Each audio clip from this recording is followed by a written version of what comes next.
Queridos, vamos pegar nossas Bíblias neste momento. Vamos abri-la no Evangelho de João, no capítulo 6. Vamos ler os versículos 28 e 29. Acompanhem essa leitura. Diz assim o texto: Dirigiram-se, pois, a Jesus, perguntando: que faremos para realizar as obras de Deus? Respondeu-lhes Jesus: a obra de Deus é esta, que creais naquele que por ele foi enviado. Amém, queridos? Amados, nós estamos trabalhando uma série de mensagens intitulada O Cristo Caminho. Nessa série nós estamos então fazendo uma espécie de discipulado. Estamos trazendo orientações, esclarecimentos, apresentando as verdades centrais do Evangelho e continuando ainda nesse tema específico, o caminho da conformação. Hoje nós queremos trazer algo primordial a todos vocês. Para mim, no meu ponto de vista, no meu entendimento, na minha convicção, na minha compreensão, o que nós vamos dizer hoje é a coisa mais importante que nós poderíamos compreender acerca do Evangelho. Difícil falar a coisa mais importante, né? Porque tudo é tão importante, é tão... Mas o que nós vamos falar hoje é como se fosse uma chave, né? Você às vezes tem a porta, mas não tem a chave, né? A porta é até maior, dá acesso a tantas riquezas, mas sem a chave você não tem acesso às demais coisas, né?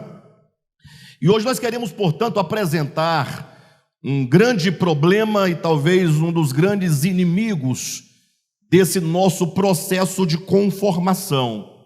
Nós temos falado para os irmãos, nesses últimos dias, que nós, enquanto seres humanos, e sobretudo nós, igreja, nós chamados pelo Senhor, nós estamos ainda num estágio de crescimento espiritual. Vocês entendem? Crescimento espiritual. Ou seja, a própria Escritura aponta um alvo da nossa existência e da nossa caminhada, quando diz que nós vamos atingir a estatura de varão perfeito. Estamos caminhando para um nível de crescimento e de maturidade que se identifica com o próprio Jesus de Nazaré, com o próprio Jesus Cristo. Logo, nós estamos ainda em formação. E esse processo de formação recebe vários nomes, né? Várias nuances de significação, como, por exemplo, crescimento espiritual, edificação, né? Evolução, redenção. Todos esses termos acabam no final apontando para um único lugar, no sentido de que nós estamos caminhando para, por fim, conforme Romanos capítulo 8, versículo 30, nós sermos conformados à imagem do Filho primogênito de Deus. Então a primeira coisa que deve ganhar o nosso coração, primeira coisa que todo cristão deve ter na mente e no coração de maneira muito clara, é que a vida cristã é uma caminhada, é que a vida cristã é um processo, é que a vida cristã ela é dinâmica, e que a vida cristã, portanto, não se resume a ritos religiosos. A vida cristã não se resume ou não se reduz a dogmas, a crenças. A vida cristã não se reduz à moral de uma determinada religião ou de determinado grupo religioso. Então, uma religião, sim, ela se estrutura basicamente em ritos, dogmas e moral.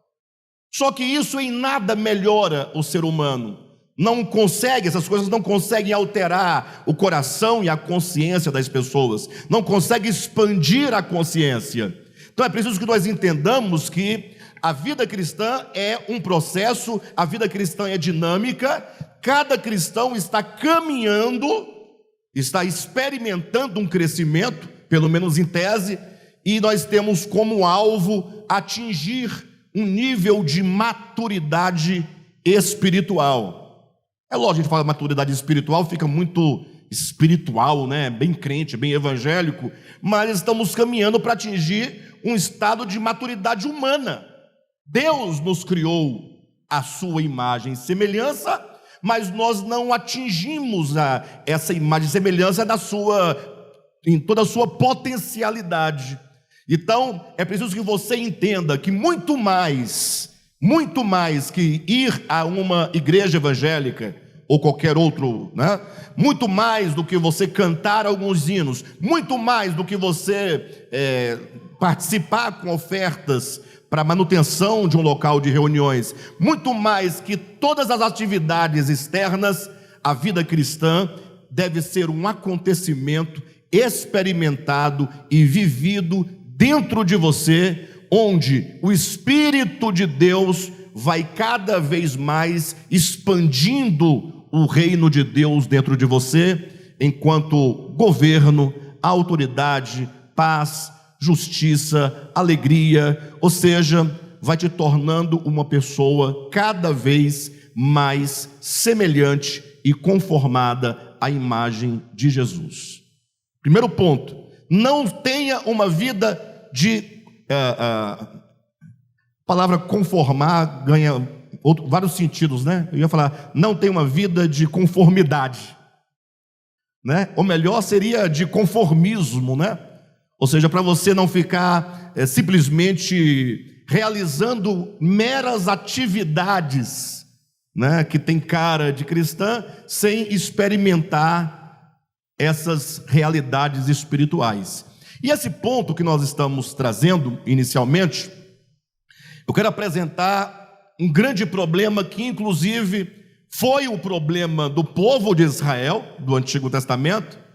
E quando Cristo veio ao mundo, ele se deparou com esse problema que esta manhã nós vamos apresentar e que é um dos grandes inimigos e impeditivos dessa nossa experiência espiritual, desse nosso crescimento espiritual. É nós confundirmos a obra que Deus quer realizar dentro de nós com as obras que nós produzimos com as nossas mãos externamente para Deus. Ou seja, quando você lê o Antigo Testamento, você vai ficar muito claro de que, por se tratar do tempo da menoridade, é certo que Deus falou assim para Moisés, para o povo hebreu, dizendo: façam-me um tabernáculo. Então eles fizeram um tabernáculo. Nesse tabernáculo eles deveriam prestar a Deus adoração. Aí lá vem então um tanto de ritos que foram estabelecidos, tanto de sacrifícios quanto de ofertas. Aí foram estabelecidos os sacerdotes, foram estabelecidos levitas para cantar.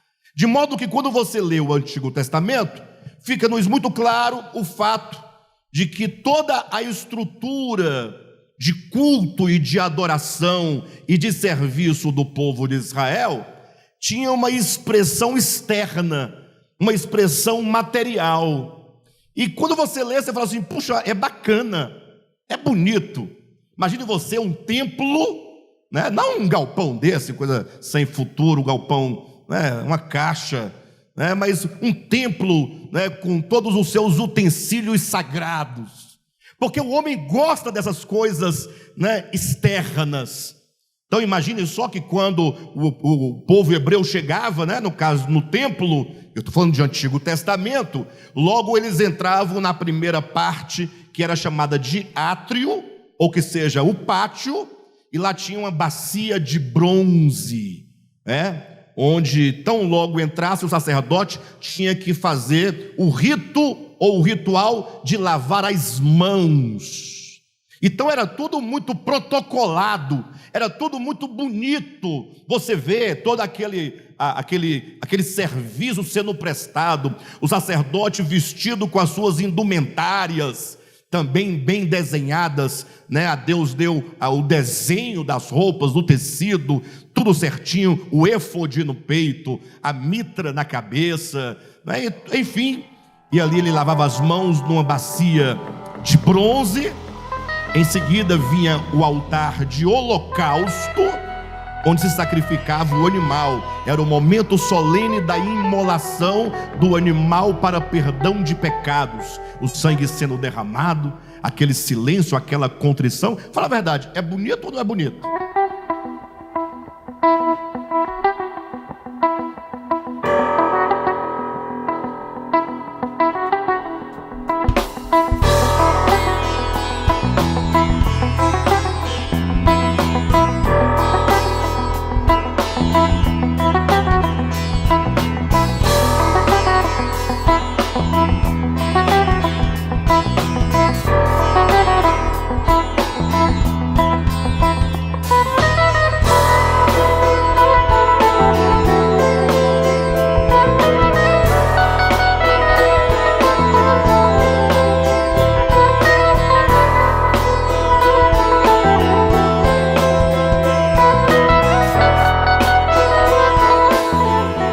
Quero dizer que todo esse procedimento, essa solenidade, né, esses ritos, eles nos chamam a atenção, eles nos fazem inclusive mais reverentes, mais obedientes, mais devotos. O ser humano tem esse problema: quanto mais rito e mais exterioridade, mais devoto, mais obediente, mais contrito ele fica, pelo menos externamente, né? Aquela aparência.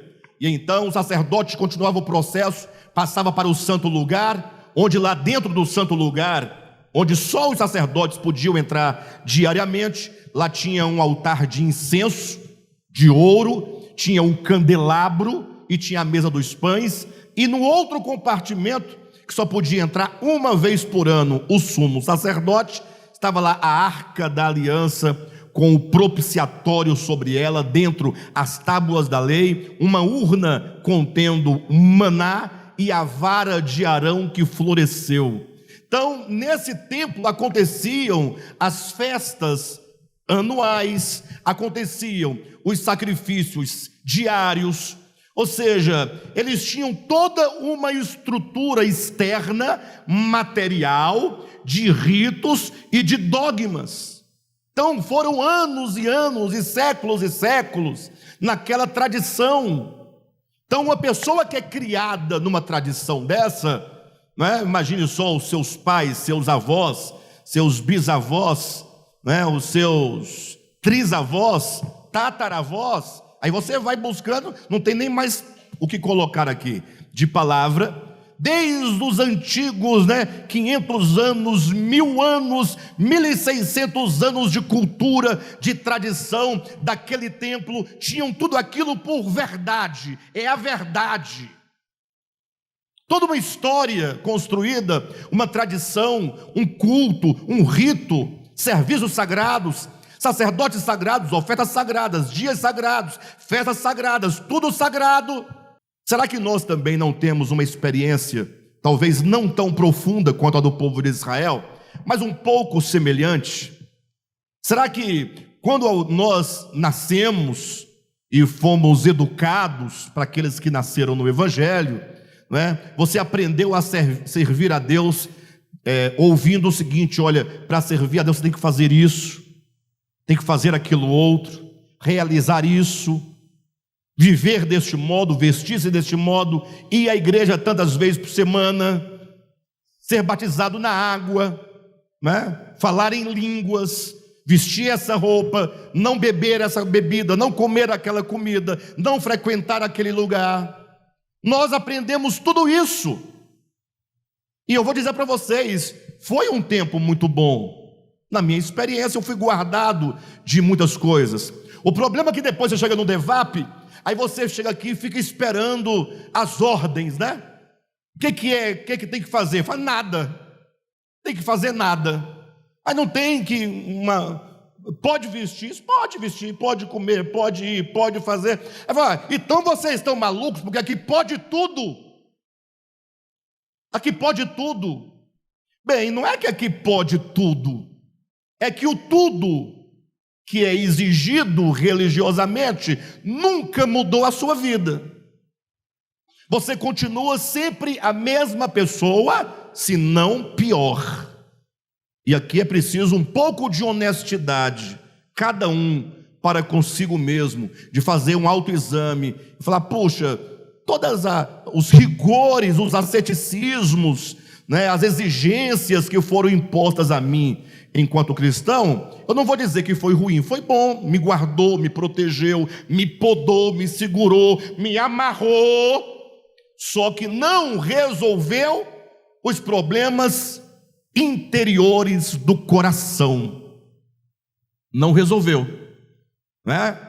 Uma irmã me procurou a semana passada, foi retrasada, salvo engano, perguntando: Alexandre, o que é de fato, na prática, buscar o reino de Deus em primeiro lugar? O que é o reino de Deus? Porque fica vago. Beber cerveja não é pecado, dançar não é pecado, fazer isso não é pecado. Tem que buscar o reino de Deus. Você fala assim: você falou bem o que não é pecado, mas ficou vago o que é reino de Deus. Faz sentido. Mas entenda, reino de Deus não é um reino conforme você imagina. Como é que você imagina um reino? Para ter um reino tem que ter primeiro o quê? Não, primeiro tem que ter um povo. Concorda ou não? Tem reino sem povo? O rei vai reinar sobre quem? Tem que ter um povo. Esse povo tem que ter agora um território. Se tem povo e não tem território, não tem reino. Tem que ter um território. Esse povo e esse território agora, esse povo desse território, tem que ter uma cultura que vai se expressar por meio da língua. Então, povo, território, língua. Agora você pode pensar em qualquer povo com território e língua, cultura, e aí então, agora esse povo é governado por um governante, por um soberano. Perfeito? Nós temos aí, em resumo, um reino, um governante que governa sobre um povo. Esse povo tem uma língua e esse povo tem um território. Isso é um reino. E o reino de Deus é isso? É nesse modelo? Não. O reino de Deus não tem território geográfico. Quando perguntado para Jesus, quando viria o teu reino, Jesus disse: o reino de Deus não vem com visível aparência. Então está dizendo, não tem aparência visível. Você nunca vai ver o reino de Deus com esses olhos físicos. E ele disse mais: nem dirão ei-lo aqui ou ei-lo ali. Então o reino de Deus não está em Israel, não. Também não está nos Estados Unidos da América, como querem os mormons, não. Também não está no Brasil, também não. Nem no Brás. Não está em lugar algum da terra. Aí fala assim: agora danoso, porque o reino de Deus não tem visível aparência e não tem lugar.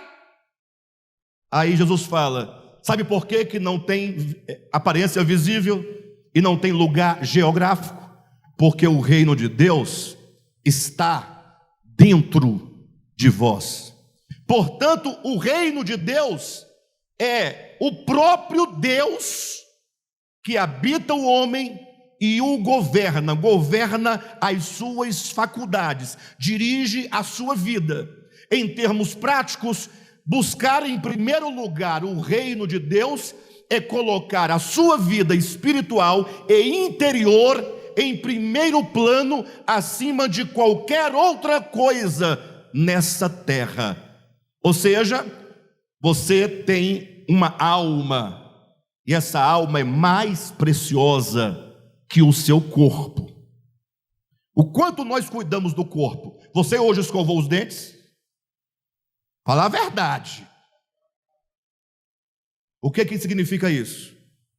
Cuidar do corpo. Você tomou banho hoje? Aí ficou mais difícil, mas tudo bem, digamos que sim, né? Eu tomei, não sei você, mas não importa. Banho é o quê? Cuidar do corpo. Quando você faz uma caminhada, exercício físico, você está cuidando do seu corpo. Tem gente que passa o dia todinho carregando um camburão d'água. A Vera é uma dessas.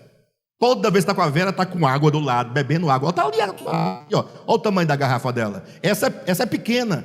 Ela tem umas maiores. Verdade. Por quê? Cuidando de quê? Do corpo. Aí você fala assim, eu tenho que me alimentar, ter uma boa alimentação. Está fazendo o quê? Cuidando de quê? Do corpo. Aí você fala, eu tenho que ter uma boa noite de sono. Tem que ter um bom colchão. Você é cuidando de quê? Do corpo. Aí você paga plano de saúde, é cuidando de quê? Do corpo. Aí você fala para a esposa ou vice-versa, faz uma massagem. Está cuidando de quê? Do corpo. Já imaginou se nós cuidássemos da nossa alma? 1% do que nós cuidamos do corpo. Isso não é um incentivo para você desprezar seu corpo, não. O seu corpo faz parte da sua pessoa, você é um ser integral. A grande questão é que a nossa alma e o nosso espírito estão no âmbito da eternidade, do eterno. Aí alguém fala assim, para mim continua vago cuidar da alma. Como eu posso saber com exatidão o que é o reino de Deus dentro de mim e o seu oposto, o que é o império das trevas? Você não tem que fazer muita coisa, basta ler Gálatas capítulo 5, versículos 17 a 22. Só isso. Quando Paulo ensina assim, ó, olhem para mim. Porque a carne milita contra o espírito. Logo você tem o espírito enquanto a presença do reino de Deus na sua vida, e a carne enquanto o império das trevas na sua consciência. São duas forças. A carne milita contra o espírito e o espírito milita contra a carne, de maneira que um deles vai prevalecer sobre a sua vida. Para você saber se você está alimentando o reino de Deus em você, se você está vivendo debaixo do reino de Deus, sob o governo do reino de Deus, experimentando essas realidades espirituais do Evangelho, você tem que discernir com clareza quais são as obras da carne e qual é o fruto do Espírito, né? Você pode colocar para mim? Gálatas capítulo 5, versículo 18, 19, por favor. Está lá. Eu quero que vocês leiam comigo. Ora, as obras da carne são conhecidas e são. Gente, ler é muito fácil. E ler a Bíblia é mais fácil ainda. Olha, as obras da carne são conhecidas. Tem nada escondido. Tudo é muito claro. E são, quais são as obras da carne? Prostituição. E eu não tenho como agora explicar o que é prostituição para vocês. Não tenho tempo. Verdade. Ah, pastor, todo mundo sabe o que é prostituição. Sabe nada. Você sabe o que é pegar a biscate lá no centro de Taguatinga e pagar R$20 para ela e ficar atrás do corpo de bombeiro ali no centro de Taguatinga. Aí você sabe o que isso é prostituição. Só que é mais do que isso. Acontece prostituição dentro de casa, entre casais com certidão de casamento. E casado no religioso, não é nem por um pastor, é por um padre que tem o sacerdócio do sacramento. Vai mexer. Só ele pode te casar, de fato ele te casou, e você casado no padre, no civil, e acontecendo prostituição na sua cama, no seu leito, com a sua esposa e com o seu esposo. Eu não tenho como explicar esses detalhes, só posso adiantar que toda relação que não acontece na base do entregar-se ao outro em amor, fugiu dessa regra, é prostituição. O mesmo acontece, né? Magoou porque não ganhou o iPhone, aí começa aquele jogo, né? Hoje não vai ter nem amanhã, 15 dias, o camarada está igual um campo minado. Quando começa o jogo, né? Aí já começa a ver a troca, tem que ser uma moeda de troca, não necessariamente dinheiro, enfim, mas prostituição, vírgula, impureza, Aí pegou com a rede cheia, né? Porque a impureza é uma coisa que ninguém sabe, só o impuro sabe. Só ele sabe da mente dele, o que ele pensa, o que ele cultiva, o que ele fica o dia todinho aqui dentro, ó. E às vezes o camarada tem gravata, tem paletó, sapato Vulcabras, gravata dele vem bem aqui, ó, cheio, né? Chega a boca branca de baba, da glória a Deus, cheio de impureza. Isso é o império das trevas. E se vocês analisarem todas essas coisas que estão aqui sendo apresentadas, todas elas implicam um egoísmo em detrimento a. Todas elas. Lascívia, vamos seguindo. Eu não posso explicar tudo. Eu nem vinha por aqui, por esse caminho. Idolatria, feitiçarias. O que tem de feitiçaria, gente, não é brincadeira. Tem gente que pensa que feitiçaria é só a bruxa, o bruxo que está lá fazendo macumba, não sei o quê. Gente, a feitiçaria é qualquer ato em que você confere a um objeto, a uma coisa, ao sol, à lua, à estrela, ao vento, a qualquer coisa, algum poder sobrenatural sobre a sua existência. Se retira de Deus o destino, o governo, a soberania, e tira de você o livre-arbítrio, que é a sua responsabilidade, e fala: não, foi as estrelas. As estrelas determinaram meu dia ser ruim. É quando você acha que colocando um pente, não sei aonde, de um jeito, vai acontecer isso ou aquilo. Feitiçarias.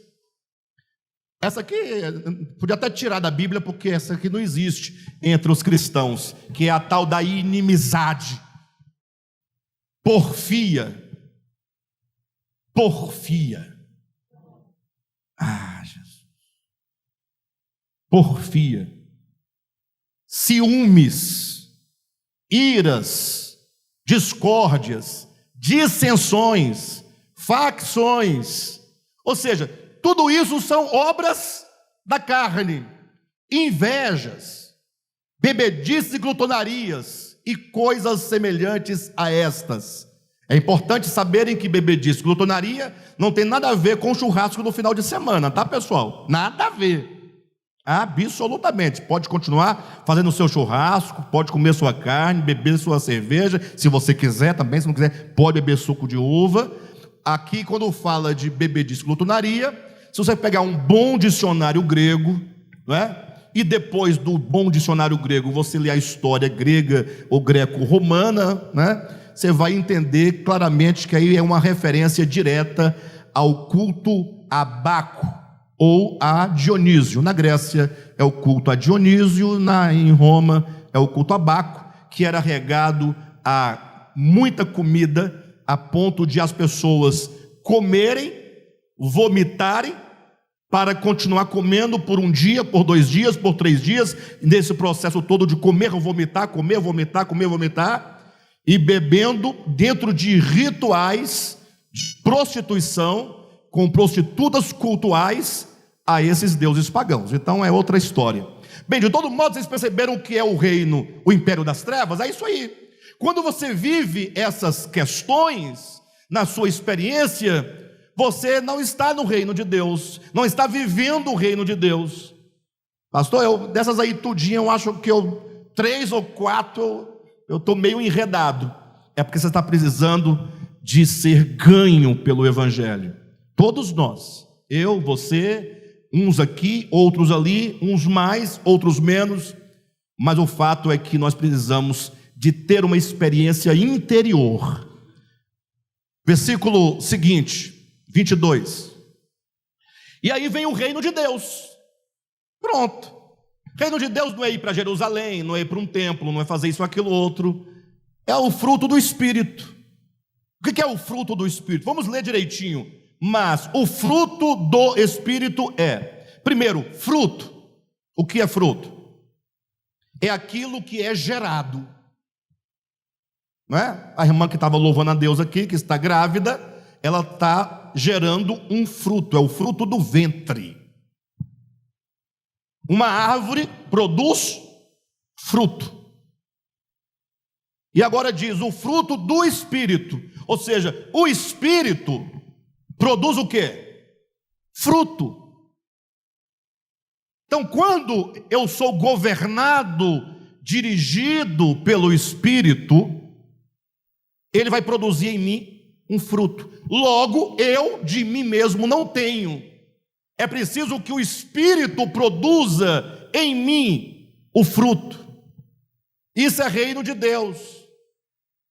O fato de você estar dentro de uma grande catedral, com um grande coral de 1000 vozes, não quer dizer que você está no reino de Deus. O reino de Deus é dentro de você. E o fruto do Espírito é amor. Aí você fala assim, amor é um conceito tão subjetivo. Fala, não, é simples, não é subjetivo. Não é? Pra você saber se você está amando ou não, vá a 1 Coríntios 13 e leia lá os caracteres do amor. As características do amor. O amor, ele não se ufana. Pronto. Você está se ufanando igual um sapo boi? Pronto, não é amor. O amor não se conduz inconvenientemente. Pronto, você sabe respeitar o outro. Não fica se metendo na vida do outro. Quando você se mete na vida do irmão, por inconveniência, que a vida não é sua, você não está no princípio do amor, você não está no fruto do Espírito, que é amor. Enfim, amor, alegria. Ah, Jesus, alegria, não é? Lógico que essa alegria aí não é alegria quando você vai para o circo e quando você ouve o Tiririca falar, você fica rindo, não é uma hiena, não, é outra coisa. Essa alegria é a satisfação interior da segurança, da salvação dentro de você, aquilo que te equilibra em razão da sua certeza, né? Paz, paz, queridos, paz, que maravilha, longanimidade, benignidade, bondade, fidelidade. E está aí essa palavra fidelidade, coisa mais difícil de encontrar no meio de crente, é fidelidade. Mais difícil. Eu sou fiel a Deus. Ser fiel a Deus é fácil. Coisa mais fácil é ser fiel a Deus. Sabe por quê? Você não vê ele, nem ele nem fala nada com você. É só da ideia. Eu sou fiel a Deus. Quem vai dizer que eu não sou? Aí Deus fala assim, ô seu mentiroso, você só é fiel comigo quando você é fiel para com seu irmão. Quando você é infiel para com o seu irmão, você é infiel para comigo. Deus resolveu o problema rápido, porque a gente fica jogando para a conta do metafísico, para a conta do espiritual, para a conta do invisível, e enquanto isso, aqui o pau está quebrando. Então, não é por aí. Então, o reino de Deus é tudo isso, mansidão, domínio próprio, contra essas coisas não há lei. Então, nós estamos em busca de quê? De uma transformação interior, de alma, que nos leve à experiência dessas realidades espirituais. Olhe para você agora e perceba-se, estamos dentro de um jogo. A carne milita contra o espírito. Temos que reconhecer um tanto de problemas de alma, de coração, de consciência que nós temos, que nos faz pessoas difíceis de relacionamento. Você tem uma vida diária com pessoas e você sabe tudo o que envolve a sua experiência humana. Você sabe, você tem que começar a fazer uma análise, um exame. Senhor, eu preciso mudar. Senhor, eu preciso tratar com a inimizade. Eu tenho que tratar com a porfia. Eu tenho que tratar com a contenda. Eu tenho que tratar com a dissimulação. Eu tenho que tratar, do problema da facção, da divisão, da discórdia, da ira. Temos que reconhecer isso. E então, positivamente, falar: Senhor, eu preciso experimentar as realidades espirituais do teu reino. Amor, paz, alegria, longanimidade, benignidade, fidelidade, bondade, mansidão, domínio próprio. Colocar como meta a experiência dessas realidades espirituais do reino de Deus. Aí alguém pergunta, mas por que nós não alcançamos? Muitas vezes, onde está a dificuldade? Fala a verdade, é mais fácil você experimentar as obras da carne ou o fruto do Espírito? A carne você nem sente. Você já acorda na carne, está vivendo na carne, nem pensou na carne, você vive a carne como que você respirasse. Você dá conta de manhã pensando, eu tenho que respirar. Não, é natural. As obras da carne são naturais. Sabe por que são naturais? Ninguém fala assim, hoje eu vou andar na carne, eu vou me esforçar. Aí daqui a pouco você não está na carne, fala, pai, eu esqueci de andar na carne, eu tenho que andar na carne. Não é assim. Andar na carne é natural, é só você ser você mesmo, já está tudo certo, né? A contenda está armada, a inimizade está armada, a fofoca, a infidelidade, a impureza, está tudo certo. Sabe por que é mais fácil a carne? Porque a nossa consciência e coração estão constituídos dessas coisas, o que significa que nós temos que avançar na direção da nossa transformação, da nossa conformação. Agora, o fruto do Espírito, você fala assim, eu preciso amar, eu preciso ser mais meigo, mais calmo, mais compreensivo, mais acolhedor, mais paciente, mais solícito, mais empático. Você não fala assim, fala ou não fala? Aí você fala, hoje vai dar certo, eu orei antes de sair de casa. Aí você fica, Jesus, maravilha, glória a Deus, né? Para você não esquecer, né, da solicitude, da amabilidade. Quando você menos espera, você está na carne, você nem lembra mais. Quando você vai ver, o dia acabou, você fala, pai, eu nem me lembrei do fruto do Espírito. Sabe por quê? Porque nós não somos isso. Mas por que nós não somos isso? Se tudo que nós queremos é isso. Todo cristão verdadeiro deseja ardentemente pelo fruto do Espírito e aborrece as obras da carne. Mas porque deseja o fruto do Espírito e aborrece a obra da carne e não consegue mudar o quadro? Por causa do erro que os judeus cometeram. Não é nem os judeus, a gente fala dos judeus porque nós temos um exemplo claro da Escritura, mas é a humanidade em todo lugar, que toda a vida foi inclinado a coisas. Olha, uvinha, pãozinho, triguinho, anana, isso aí tudinho já torna o culto diferente. Já é diferente. Já tem uma coisa já, um clima, dá uma coisa mais espiritual. Ó, triguinho, trigo é espiritual, uva é espiritual. É pão sírio. Se fosse pão de sal, você vai ficar com vontade de passar uma manteiga nele, mas como é o pão mais daquela região de lá, já dá um clima de espiritualidade. Sim ou não, pessoal? Fala a verdade. Então, se o pastor vem pregar e ele vier de camiseta, como está o Marcinho ali, e como eu venho muitas vezes, já perdeu potência. Perdeu potência. Aí você é o pastor? Agora, se ele vier de terno, de gravata, de Rolex, anel de formatura no dedo, já mudou tudo. Você já olha para ele como uma pessoa mais espiritual, mais crente, mais poderosa. Quer dizer, se for de camiseta não tem poder algum. Nós não somos assim não, pessoal? Não, vamos falar a verdade. Ou seja, o homem é tendencioso aos ritos, à aparência, às coisas. Aí vem Jesus e começa a conversar com os judeus e vai explicando o que eles precisavam. Deus falou, vocês precisam trabalhar, mas não pelo pão que perece, mas pelo pão que subsiste para a vida eterna. Agora, vamos ter equilíbrio, né, pessoal? Jesus disse que nós não podemos trabalhar pelo pão que perece. Trabalhai não pelo pão que perece, mas pelo pão que subsiste eternamente. Jesus está ensinando que nós não devemos trabalhar pelo pão que perece.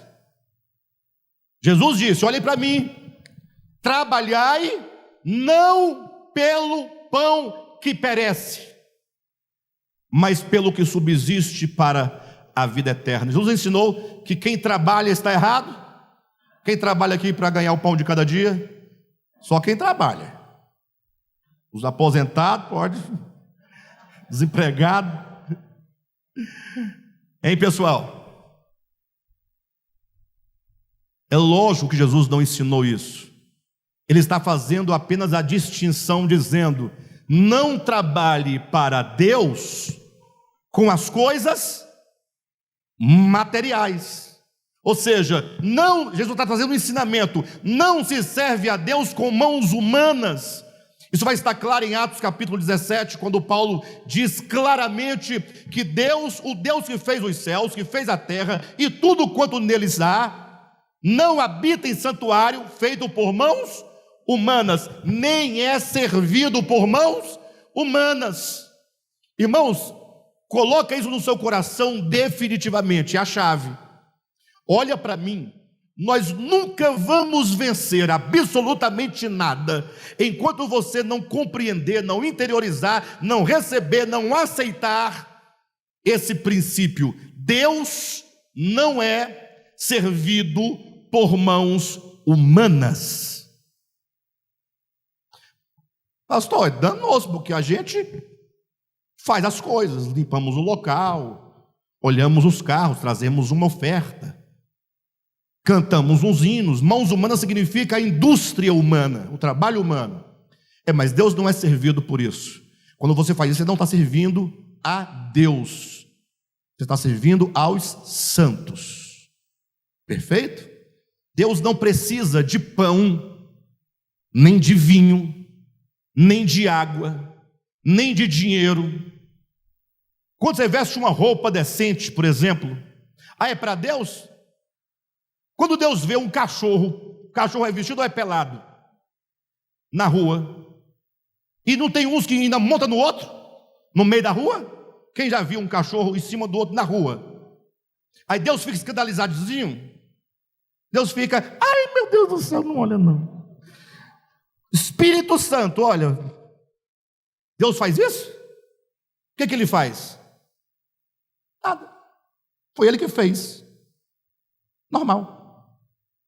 Não existe aquilo lá, não afeta em nada a Deus. E você, quando está tomando banho pelado, Deus fica: misericórdia, não olha não Miguel, nem Gabriel. É assim? Dá nada, é uma bobagem. É igual o furo do nariz. Não dá nada, não tem. Isso é coisa do homem, do ser humano. Então, você não se veste para Deus.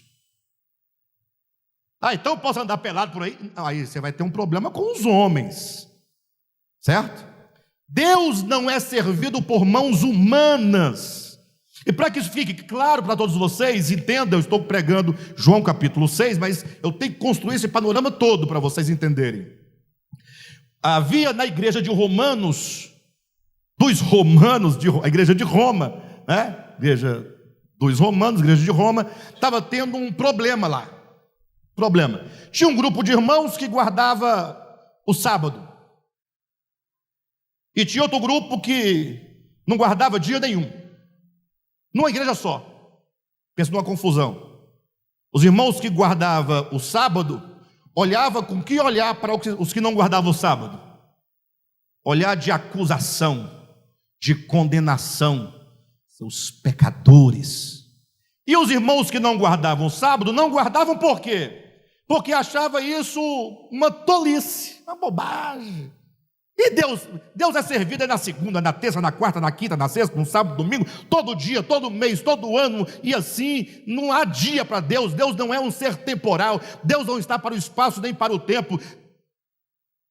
Aí, por causa dessa compreensão clara, aí os daqui olham para eles lá como quê? Uns bandos de quê? De coitados.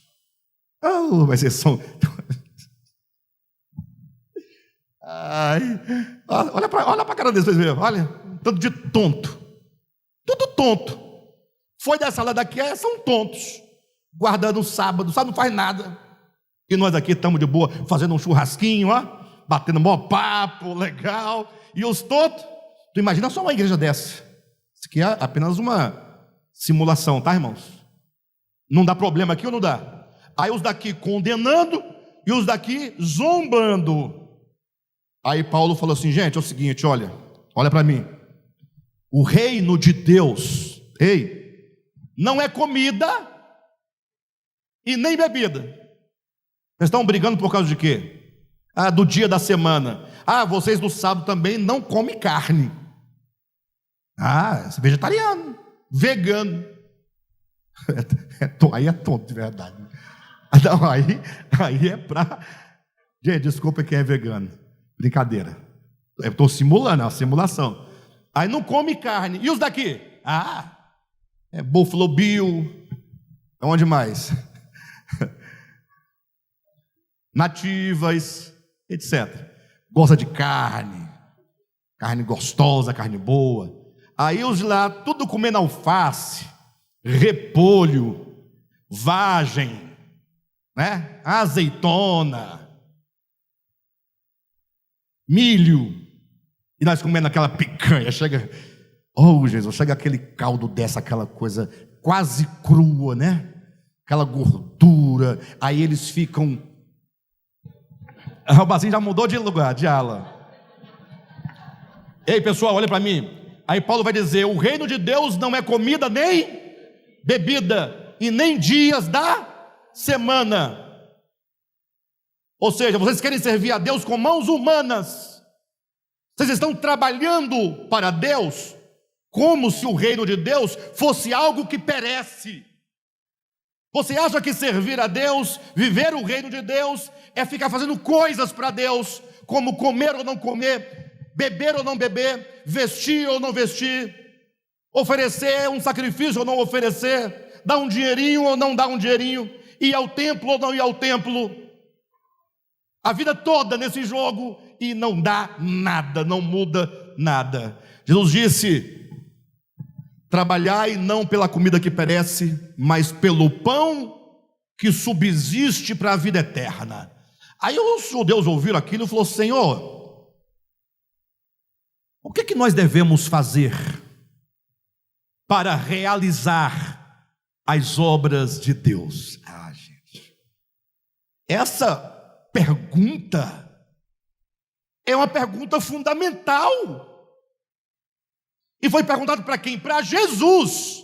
Poxa, ele vai responder e os problemas estarão resolvidos, pelo menos 50%, que é o entendimento. Depois a prática é outra coisa. Mestre, ou Jesus, o que nós devemos fazer para realizar as obras de Deus? Aí imagina que eu falo para você: Senhor fulano, eu quero servir a Deus. Pronto, eu quero servir a Deus. Eu quero saber quais são as obras a serem realizadas para Deus. Cadmo, precisamos de um estatuto, é a pergunta deles. Quais são as obras a serem realizadas? O que devemos nós realizar para que as obras de Deus sejam satisfeitas, sejam realizadas? Aí Jesus diz assim: olha, a obra de Deus é esta. Então primeiro comece a fazer a distinção. A pergunta deles é: que faremos para realizar o quê? Para realizar o quê?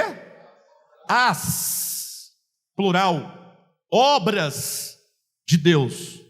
Porque na cabeça dele estava cheio de coisas: dia sagrado, sacrifício, comida sagrada, comida impura, lugar impuro, pessoa impura, música sagrada, pode cantar essa ou não pode cantar essa música? A Andresa estava cantando aqui agora há pouco. Daqui a pouco vai para o Vasto. Aí já vai cantar o que lá? Jazz. Fala um cantor aí que você canta. Frank Sinatra. Vai cantar. Não pode, porque essa música ela é do mundo. O reino de Deus não é isso. Não é música sacra, é música profana. Isso não existe. Agora existe música boa e música ruim. O reino de Deus não é roupa, não é comida, não é bebida, não é dia de festa, não é altar, não é sacrifício, não é dinheiro, não é templo, não são coisas. Jesus responde: a obra de Deus, singular, a obra de Deus é esta: que creiais naquele que por ele foi enviado. Parece que resolveu tudo, né? Até agora não resolveu nada. Porque você fala assim, então, se o problema é crer naquele que foi enviado, então, eu já creio, está tudo feito. Pronto. Qual o problema? Não sei nem porque o pastor está pregando. Para que pregar? Eu já creio, está tudo feito, tudo resolvido. E aqui está o X da questão. Jesus, com uma resposta simples, traz um pensamento extremamente complexo. O que faremos para realizar as obras de Deus? Jesus falou, esquecem as obras. Deus não tem obras. Só existe uma obra de Deus a ser realizada. Está na sua Bíblia aí, ó. A obra de Deus é esta. 2 pontos. Que creiais naquele que o Pai enviou. Você precisa crer em Jesus. Ponto. Resolvido. Falei, gente, só isso? Só isso? Isso é tudo. Isso é dramático. Isso é complexo. A partir do versículo, então, 30 em diante, do capítulo 6, até os 70 e poucos versículos, Jesus vai explicar o que significa, na prática, crer naquele que foi enviado pelo Pai. Ele vai ensinar como crer. Ele vai ensinar o que é crer. Ele vai ensinar a única maneira de se crer nele. Aí nós vamos observar que não é acreditando. Aí você vai chegar a uma conclusão. Não se desespere não, que é possível que alguém diga com os lábios que não acredita como você acredita, ou no que você acredita, e ele esteja crendo de fato. E você que está dizendo que crê, pode ser que nunca tenha crido de fato.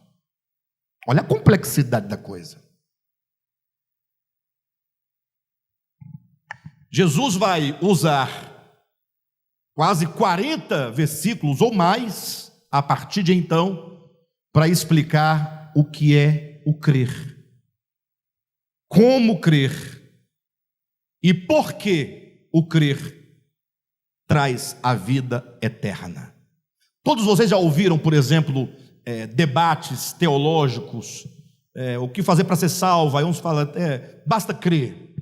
Aí o outro, tem que crer e ser batizado. Aí o outro fala que tem que ser batizado, tem que guardar sábado. Aí no final, quando traz os versículos tudo, aperta ele fala, não, é só crer mesmo, né? Mas o que crer faz tudo isso. Por que crer? Você está entendendo? Quem já ouviu esse tipo de debate? Nada disso é verdadeiro. O fato é que somente por meio do crer temos a vida eterna. A grande questão é que esse crer não é crer em dogmas. Absolutamente. Esse crer é um crer orgânico. Vai ser apresentado para nós como uma atitude da mente, da inteligência, da razão, do coração, da alma, para poder ter uma experiência de Cristo enquanto realidade espiritual, que é capaz, o único capaz de mudar a nossa alma. Tá bom? Bem, eu só consegui chegar até aqui. Então, a chave, está meia chave dada, né? Qual que é a meia chave? Quem entendeu a mensagem de hoje? A única maneira é por meio do crer no Filho de Deus. Não é por meio dos ritos, não é por meio dos dogmas, não é por meio de moral, não é por meio de usos e costumes. Deus não é servido por mãos humanas. O que vai livrar o homem é a fé. não são as obras para Deus, mas a obra de Deus é essa, que creiais naquele que por ele foi enviado. Aqui é o ponto, não conseguimos discernir essa fé, mas nada melhor que um domingo após o outro, né? Então, domingo que vem estaremos aqui para continuar falando desse crer. E você não pode faltar, porque sem essa chave, você vai comparecer no dia do juízo, tá, pessoal?